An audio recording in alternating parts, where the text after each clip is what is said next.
Yang terhormat Bapak Ibu Guru SD Negeri Tanjuano, saya ucapkan banyak terima kasih kepada Bapak dan Ibu karena telah berkenan hadir pada kegiatan diseminasi menyebarkan pemahaman dan penerapan pengalaman budaya positif sebagai salah satu tugas pemenuhan pada pendidikan guru penggerak pada modul 1-4 bersama saya Yofi Rahayu, calon guru penggerak angkatan 10 dari SD Negeri Tanjuano, Kabupaten Tangerang. Memulai materi, marilah sama-sama kita membacakan basmalah. Bismillahirrahmanirrahim. Terima kasih Bapak Ibu. Saya sangat senang, saya sangat bangga berada di tengah-tengah Bapak Ibu semua, karena saya yakin guru SD Tanjuano itu guru-guru yang hebat, guru-guru yang luar biasa, seperti tadi slogan kita, luar biasa ya. Baik Bapak Ibu, masih semangat? Iya, sebelumnya kita ini dulu ya, kita bikin semangat dulu ya. Kalau misalnya saya ajak, saya bilang SD Negeri Tanjuano, Bapak Ibu tolong jawabnya luar biasa ya. SD Negeri Tanjuano luar biasa. SD Negeri Tanjuano luar biasa. Baik, terima kasih Bapak Ibu. Tepuk tangan dong buat kita semua.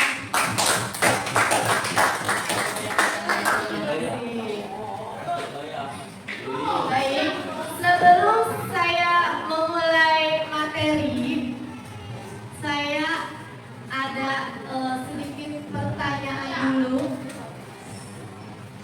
tentang budaya positif. Menurut Bapak Ibu, apa yang terpikirkan, yang terbenak ketika mendengar budaya positif? Ada yang bersedia? Bapak Ibu, ya, Pak Roni silakan.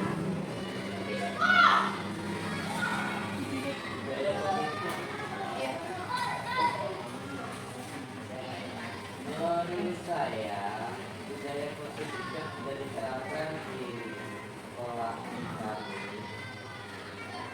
salah satunya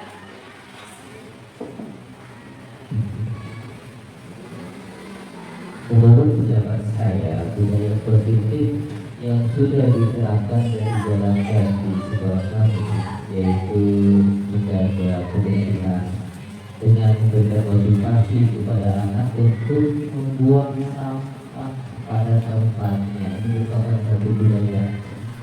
Selain itu juga ada budaya lain yaitu membiasakan anak untuk bertutur sampah, sopan santun.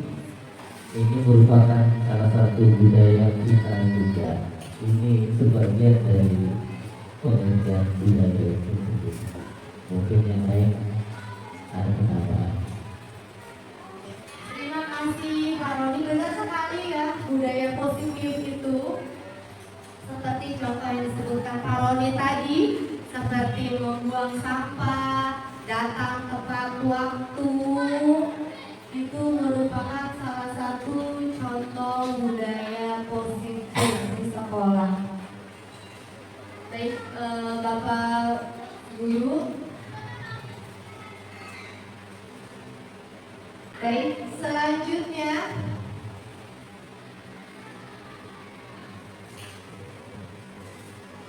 pada kesempatan ini saya akan memberikan konsep inti budaya Yang pertama, perubahan paradigma belajar. Kemudian disiplin positif, nilai-nilai kebajikan, kebutuhan dasar manusia, motivasi perilaku manusia, posisi kontrol seorang guru, keyakinan kelas, dan segitiga restitusi.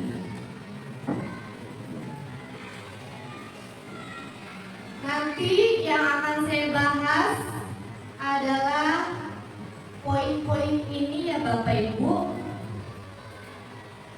Selanjutnya, poin yang pertama itu pembelajaran dengan paradigma baru.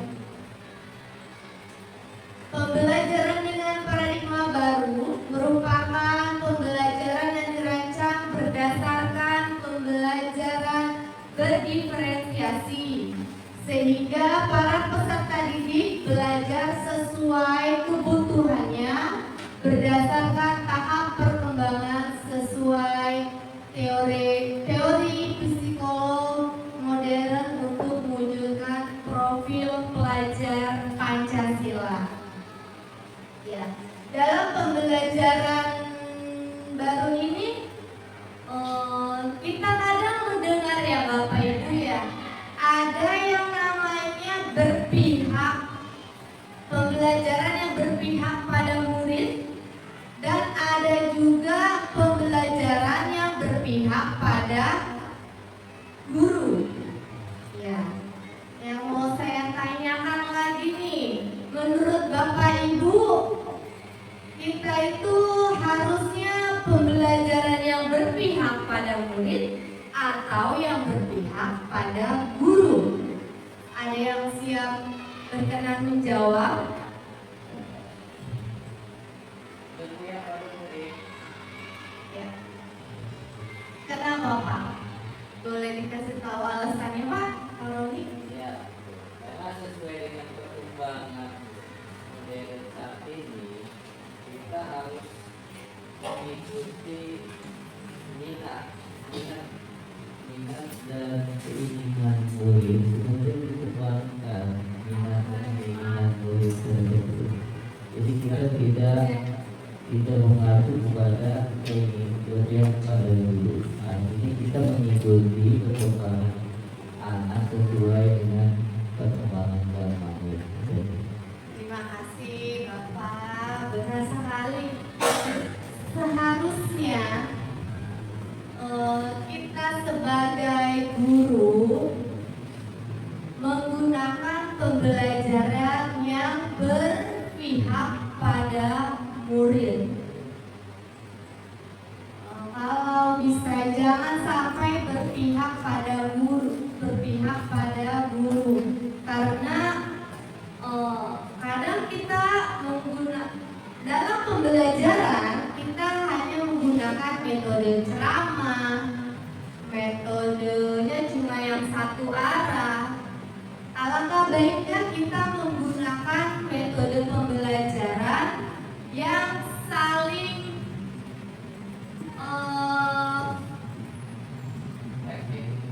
ya betul, yang saling bersama. Tidak hanya guru yang berceramah saja, tetapi murid juga diajak untuk bersama-sama agar tercapai tujuan pembelajarannya sesuai dengan filosofi Ki Hajar Dewantara untuk terwujudnya profil pelajar Pancasila. Profil pelajar Pancasila itu ada 6 ya Bapak Ibu. Yang pertama, beriman bertakwa kepada Tuhan Yang Maha Esa. Yang kedua, berbhinneka global. Yang ketiga, bergotong royong. Bergotong royong bukan hanya membersihkan kelas saja, tapi juga berkolaborasi dengan Bapak Ibu guru, kreatif, bernalar kritis,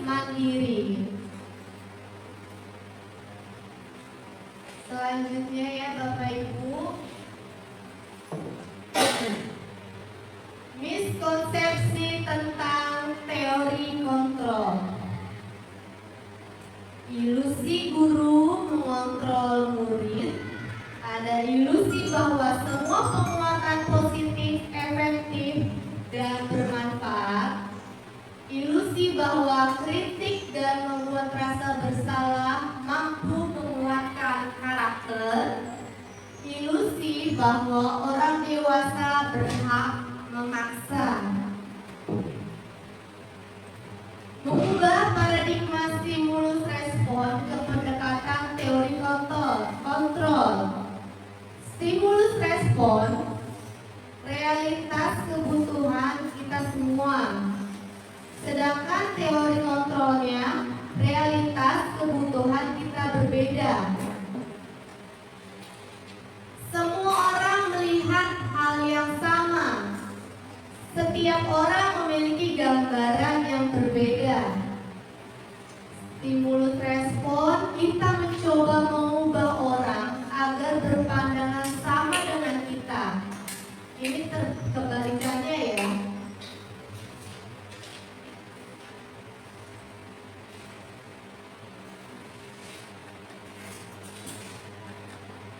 Semua perilaku memiliki tujuan. Orang lain bisa mengontrol saya. Hanya Anda yang bisa mengontrol diri Anda. Saya bisa mengontrol orang lain. Anda tidak bisa mengontrol orang lain. Pemaksaan ada pada saat bujukan gagal.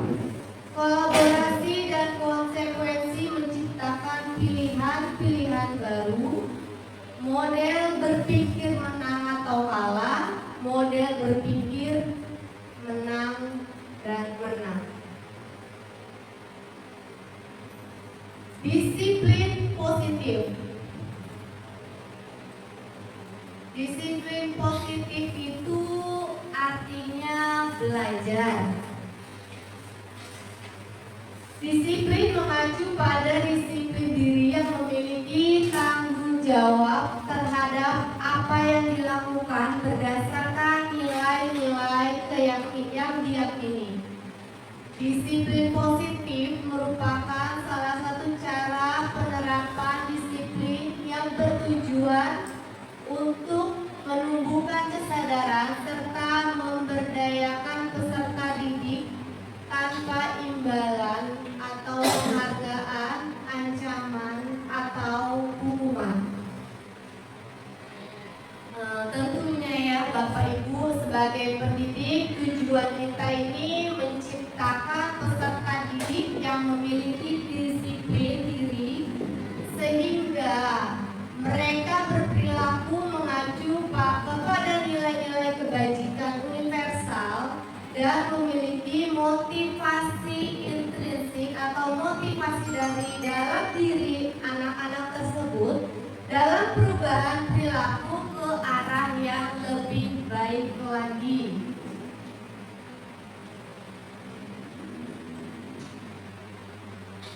Nilai-nilai kebajikan, nilai yang disepakati bersama, lepas dari itu tidak berhubungan dengan suku, bangsa, agama, bahasa maupun latar belakangnya.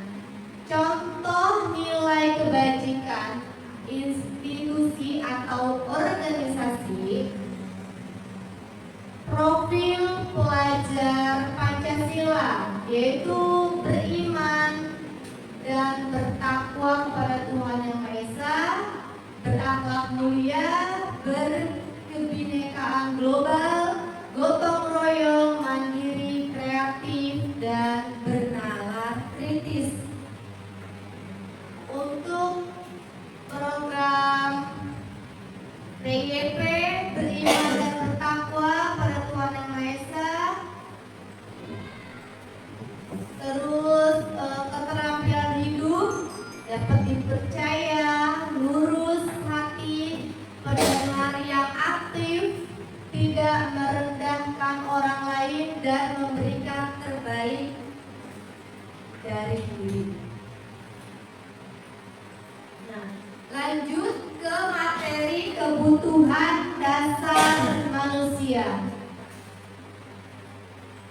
Kira-kira nih sebelum saya naik selanjutnya materinya, apa sih yang Bapak Ibu ketahui juga nih tentang kebutuhan dasar manusia?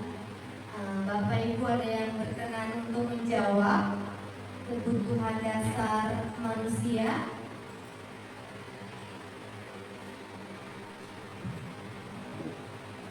Kebutuhan dasar manusia adalah segala sesuatu yang kita lakukan untuk mendapatkan apa yang kita inginkan. Seluruh tindakan yang kita lakukan memiliki tujuan tertentu, dan semua usaha terbaik yang kita lakukan adalah dalam rangka agar kebutuhan dasar kita terpenuhi dengan baik. Ya, kebutuhan dasar manusia itu ada 5, Bapak Ibu. Kebutuhan dasar manusia yang pertama itu bertahan hidup, yang kedua kasih sayang dan rasa diterima, yang ketiga penguasaan, yang keempat kebebasan, dan yang kelima kesenangan. Bertahan hidup. Ibu ada yang tahu ini gimana kebutuhan dasar manusia tentang kebutuhan hidup? Bertahan hidup. Ada yang tahu Bapak Ibu? Ada yang berkenan untuk menjawab?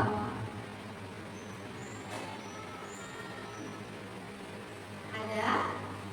Kita lanjut ya Bapak Ibu. Bertahan hidup itu contohnya seperti makanan, pakaian, tempat tinggal, keamanan, kesehatan. Untuk kasih sayang dan diterima dan rasa diterima, dipedulikan, berbagi, kerjasama, menjadi bagian dalam kelompok. Kalau penguasaan, harga diri, terus keinginan untuk dianggap, memimpin, berprestasi, dan dia itu ingin diakui, ingin didengar.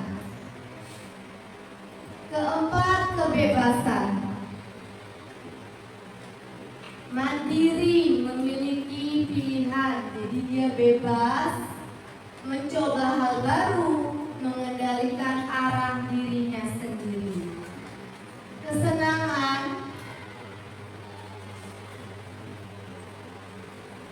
bermain, humor, antusiasme, dan tertawa.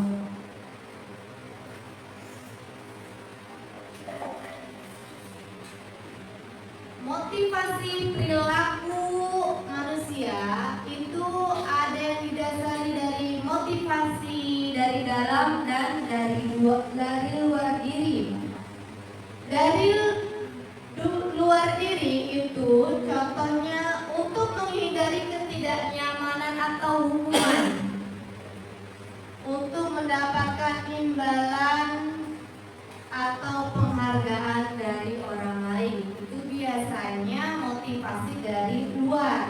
Sedangkan motivasi dari diri, dari dalam kita, contohnya untuk menjadi orang yang mereka inginkan dan menghargai diri sendiri dengan nilai yang mereka percayai.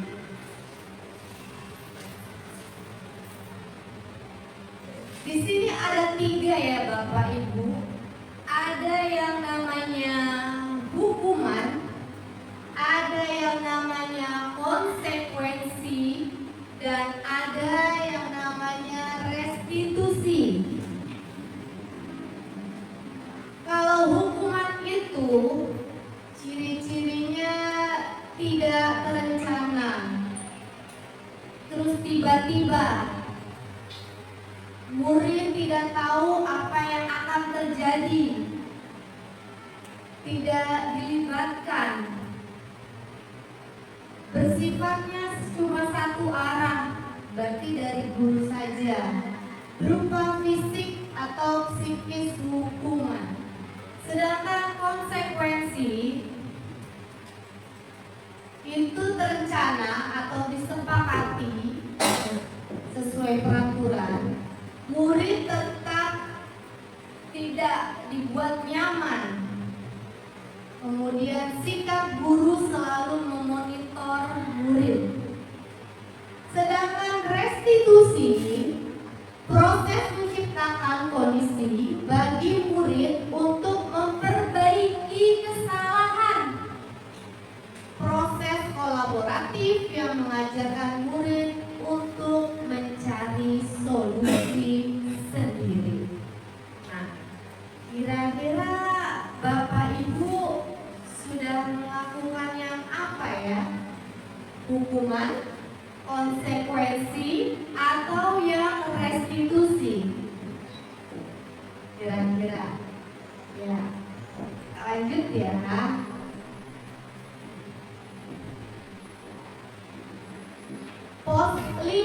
Posisi kontrol kita sebagai guru. Pertama, penghukum. Yang kedua, pembuat merasa bersalah. Yang ketiga, teman. Yang keempat, pemantau. Dan yang kelima, manajer.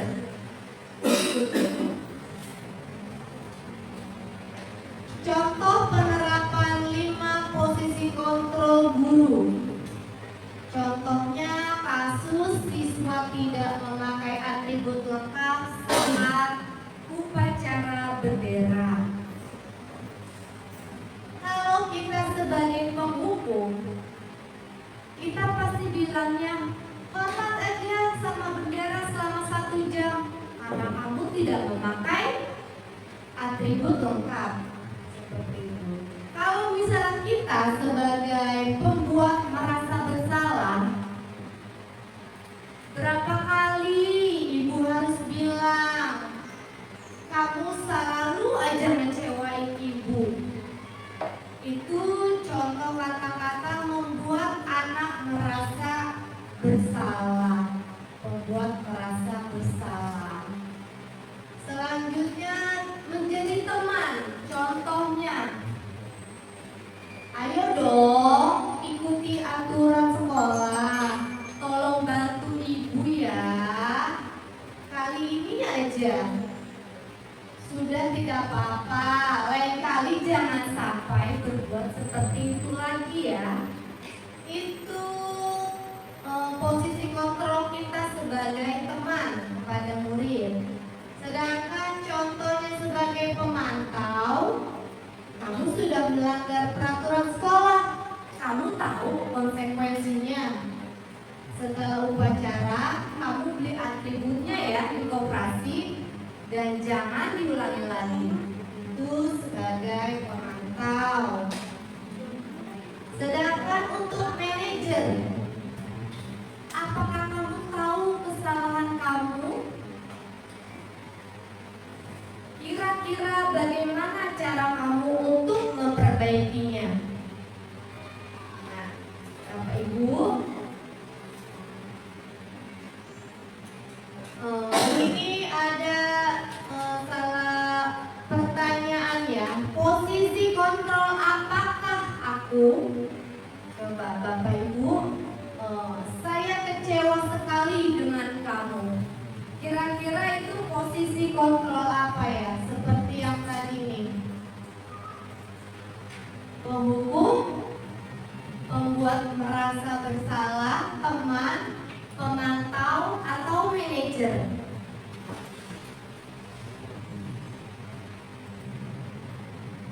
Apa? Apa Bapak Ibu? Penghukum, pembuat merasa bersalah, teman, pemantau, manajer. Teman.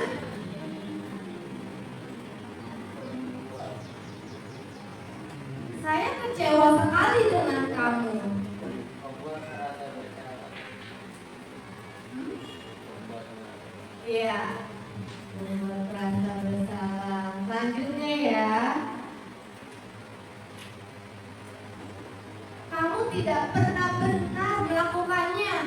Kira-kira sebagai posisi kontrol itu kita di posisi apa ya Bapak Ibu? Kalau kita mengucapkan kata-kata seperti itu, kamu tidak pernah benar melakukannya, membuat merasa bersalah juga ya. Dia merasa, jadi anak itu merasa kayak bersalah gitu ya Bapak Ibu ya. Ada lagi, apa rencanamu untuk menyelesaikan masalah ini? Bapak Ibu, ada jawaban lain?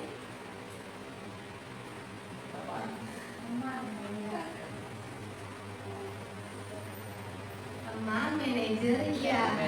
Ini manajer ya.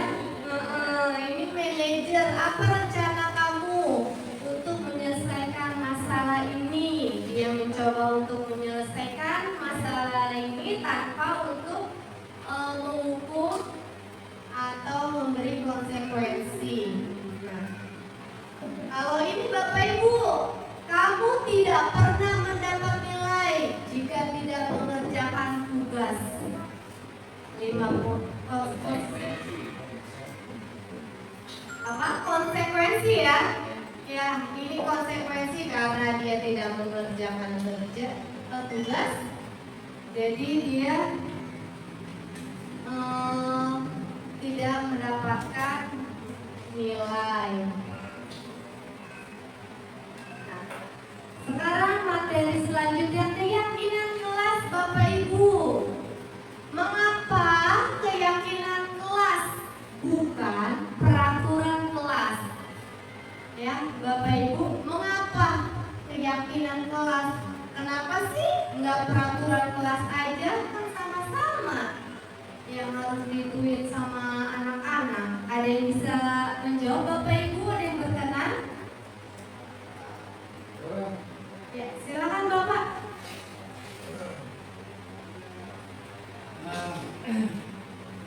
Keyakinan kelas berbicara tentang keyakinan kelas.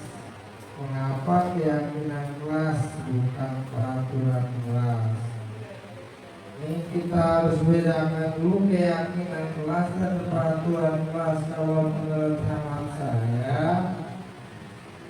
kalau keyakinan kelas itu melibatkan peserta didik, ya, membuat persetujuan yang dibuat bersama antara guru dan peserta didik, ya, itu keyakinan kelas. Kalau peraturan kelas biasanya terbit itu tanpa ada persetujuan dari pihak objek mana yang harus melaksanakannya. Contoh, kalau keyakinan kelas, misalnya kita buat 5S, 5 senyum, salam, sapa, kemudian meminta izin ketika keluar kelas. Nah, itu salah satu keyakinan kelas sudah kita sepakati dengan peserta didik. Nah, kalau peraturan kelas itu tidak kita libatkan, ya, jadi tidak melibatkan peserta didik dalam membuat suatu ketentuan yang akan dilaksanakan dalam kelas tersebut. Itu aja mungkin. Terima kasih Bapak. Benar sekali ya, keyakinan kelas itu kita yang membuat, guru dan murid. Sedangkan peraturan kelas itu kita sendiri yang buat tanpa murid mengetahuinya. Apa sih nanti yang akan terjadi kalau misalnya kita melanggar peraturan itu, jadi murid nggak tahu kalau membuat peraturan kelas. Sedangkan keyakinan kita bersama-sama murid, apa nih yang ingin kita capai, apa nih tujuan di kelas kita nih, supaya nyaman, supaya enak, supaya rapi, supaya bersih. Maka dibuat keyakinan ke kelas. Oke, lanjut ya Bapak Ibu. Pembentukan keyakinan kelas bersifat abstrak, berupa pernyataan universal, dibuat dalam pernyataan yang positif, sedikit saja agar mudah diingat, nggak usah terlalu panjang-panjang keyakinan kelasnya, sesuai dengan kondisi kelas dan sekolah sehingga mudah diterapkan. Semua warga sekolah, warga kelas dilibatkan saat membuat keyakinan kelas. Ini adalah gambar-gambar contoh ketika saya membuat keyakinan di kelas saya. Di kelas 1, saya mencoba, ketika itu saya mencoba untuk memberikan apa sih keyakinan kelas itu seperti apa. Terus saya juga sudah membuat pernyataan-pernyataan yang positif, kata-katanya saya buat menjadi lebih positif. Terus sesuai dengan keinginan anak-anak di kelas 1 waktu itu. Anak kelas 1 pengennya seperti apa, saya buatnya. Terus mudah diterapkan juga sama anak-anak di kelas. Saya mencoba ke anak-anak, terus saya bagikan post-it kepada anak-anak untuk menuliskan apa sih yang keyakinan kelas yang kalian inginkan.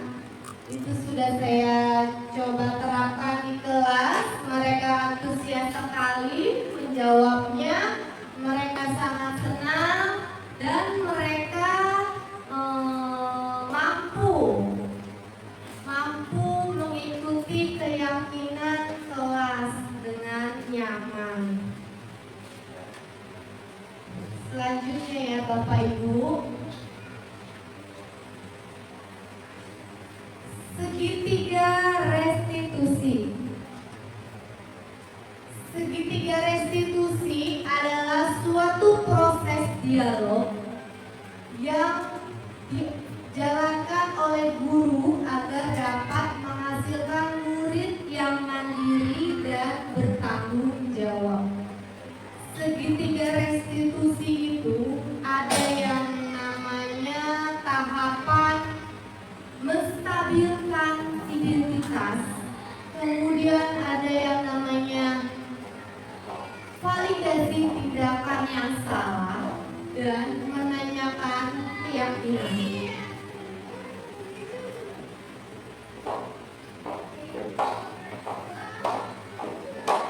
Menstabilkan identitas yang pertama dulu ketika kita menerapkan segitiga restitusi terhadap anak berdasarkan prinsip membuat kesalahan adalah proses dari bagian pembelajaran. Contoh kata-katanya yang bisa kita terapkan ke anak, berbuat salah itu wajar. Terus tidak ada manusia yang sempurna. Ibu bapak juga pernah melakukan itu. Ibu tahu, ibu tidak mau mencari siapa yang salah, siapa yang benar, tapi ibu ingin mencari solusinya sama-sama. Terus ada juga kata-katanya, kamu berhak merasa begitu.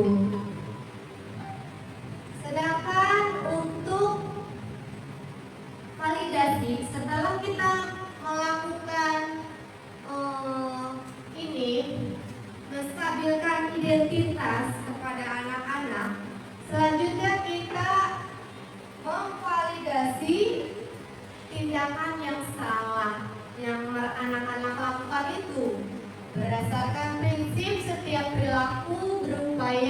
memenuhi suatu kebutuhan tertentu. Nanti kita tanya nih Bapak Ibu, setelah kita identifikasi identitas masalah itu, kita tanya, kamu pasti punya alasan mengapa melakukan itu kan? Atau padahal kamu bisa melakukan yang lebih buruk dari ini ya? Atau kamu patut bangga karena telah melindungi sesuatu yang penting buatmu? Kamu melakukannya karena mempertahankan sesuatu yang penting bagimu ya nak? Itu contoh kata-katanya. Selanjutnya, tahap menanyakan keyakinan. Berdasarkan prinsip teori kontrol bahwa pada dasarnya kita termotivasi secara intrinsik.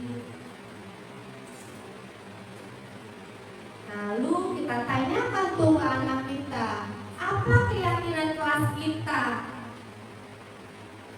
Nilai-nilai apa yang telah disepakati bersama? Kita tanyakan kembali kepada anak kita. Seperti apa gambaran sebuah kelas yang ideal menurut kamu nak? Kamu ingin menjadi orang seperti apa? Kita tanyakan kembali. Itu beberapa contoh pertanyaan ketika kita melakukan tahap segitiga restitusi kepada anak kita ketika ada suatu masalah. Ya, misalnya ada yang tidak masuk sekolah, misalnya ada yang gangguin teman, ada yang ngeledek-ngeledekin ketika nilai dia jelek. Sedangkan nilai saya bagus, dia ngeledek-ngeledekin. Kita bisa melakukan segitiga restitusi itu Bapak Ibu. Daripada kita menghukum, daripada kita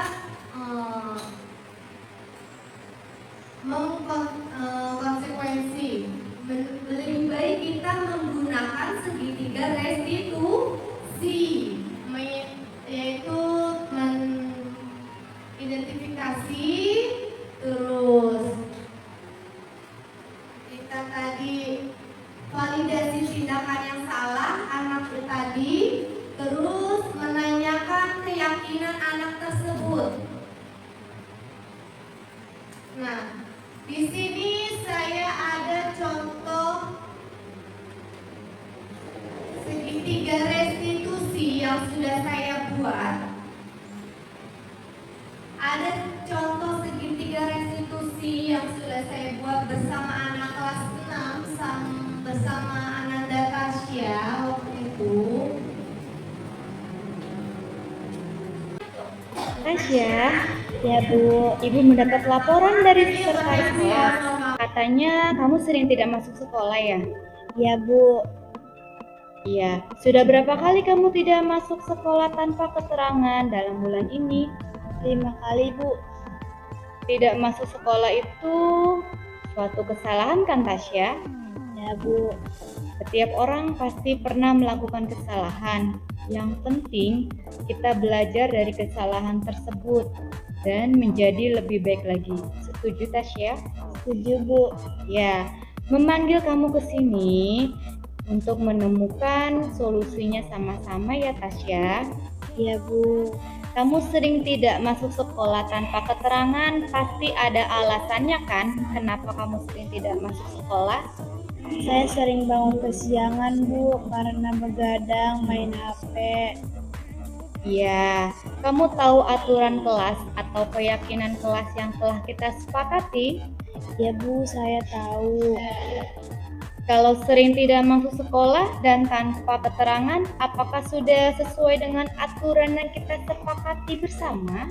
Tidak Bu. Kesepakatan kelas apa yang kamu langgar? Untuk selalu hadir di sekolah Bu, apabila berhalangan akan memberi kabar melalui surat. Ya, di sekolah ini kita belajar bertanggung jawab atas apa yang telah kita pilih, sehingga ke depan kamu bisa menjadi manusia yang bertanggung jawab dalam kehidupan sehari-hari. Ya Bu, saya menyesal sudah sering tidak masuk sekolah tanpa keterangan. Saya mohon maaf Bu. Ya Tasya, sikap yang sangat baik sudah kamu lakukan untuk meminta maaf. Sekarang menurut kamu bagaimana caranya agar kamu rajin berangkat ke sekolah? Mengurangi main HP sampai larut malam supaya tidak bangun kesiangan. Oke Tasya, kamu sudah menemukan solusinya. Nanti ibu akan berkomunikasi dengan orang tua kamu agar kamu rajin masuk sekolah. Baik Bu, terima kasih Bu. Ya, sekarang silakan kembali ke kelas ya. Ya, Bapak Ibu, begitulah contoh restitusi yang saya lakukan terhadap anak didik yang tidak masuk sekolah tanpa keterangan. Ternyata setelah saya tanyakan, dia main HP sampai larut malam sampai dia tidak berangkat ke sekolah. Ya.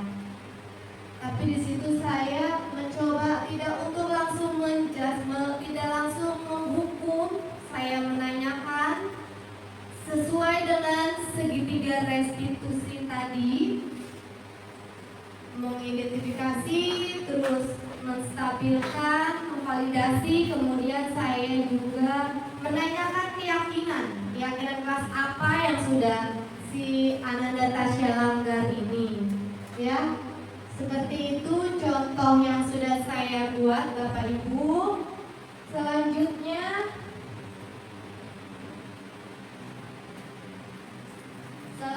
ini adalah penutup ya.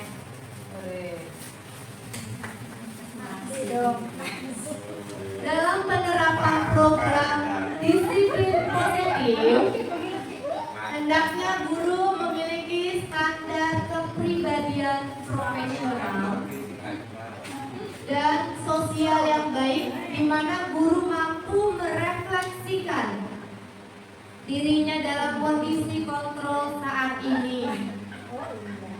Bagaimana perjalanan dirinya menjadi sebagai manajer atau AMO. Terus menuntun murid-murid menjadi insan yang mandiri, bertanggung jawab, merdeka, sesuai dengan standar nasional pendidikan. Baik Bapak Ibu, selesainya materi dari saya, maka marilah sama-sama kita mengucapkan hamdalah.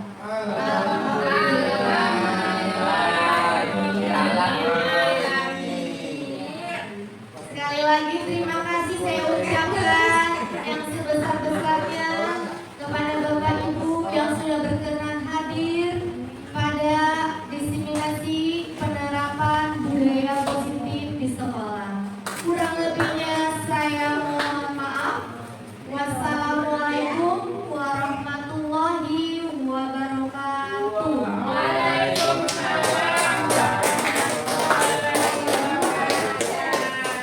Slogan yang tadi yang awal mana? Oh iya. Iya. Lagi katanya Pak, rekam lagi Pak. Ya udahlah. Saya